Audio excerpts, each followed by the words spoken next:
हातकणंगले तालुक्यातील हुपरीमधील एका महिलेवर 21 जानेवारीला बलात्काराची घटना घडली होती. पती कामानिमित्त बाहेर गेल्यानंतर दोघा गुन्हेगारी प्रवृत्तीच्या तरुणांनी त्या महिलेवर बलात्कार केला होता. या घटनेनंतर पीडित महिला हुपरी पोलीस ठाण्यात तक्रार देण्यासाठी गेली असता पोलिसांनी तात्काळ गुन्हा नोंद न करता त्या महिलेवरच दबाव टाकण्याचा प्रयत्न केला. राजकीय वरदहस्तामुळे गुन्हा दाखल करण्यास टाळाटाळ होत असल्याचं पाहून अखेर त्या पीडित महिलेला कोल्हापूर पोलीस अधीक्षक कार्यालय गाठण्याची वेळ आली. पोलीस अधीक्षक कार्यालयातून फोन आल्यानंतरच हुपरी पोलिसांनी गुन्हा नोंद केला. त्यानंतर दुसऱ्या दिवशी मुख्य संशयित आरोपी शुभम माळी याला हुपरी पोलिसांनी अटक केली, तर आज दुसरा आरोपी अक्षय सूर्यवंशी याला अटक केली आहे. अत्याचारग्रस्त पीडित महिलांच्या तक्रारी दाखल करून घेण्यास टाळाटाळ केली जात असल्याबद्दल संताप व्यक्त होतोय.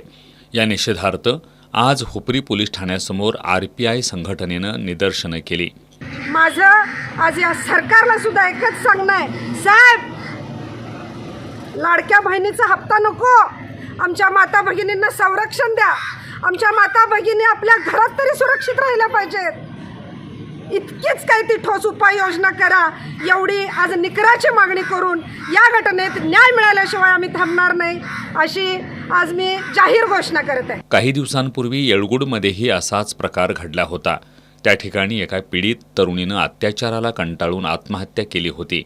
त्यातील संशयित आरोपी अद्यापही फरार आहे. एकूणच हुपरी पोलीस ठाण्याच्या हद्दीत महिलांवरील अत्याचाराच्या घटना वाढत असल्याबद्दल चिंता व्यक्त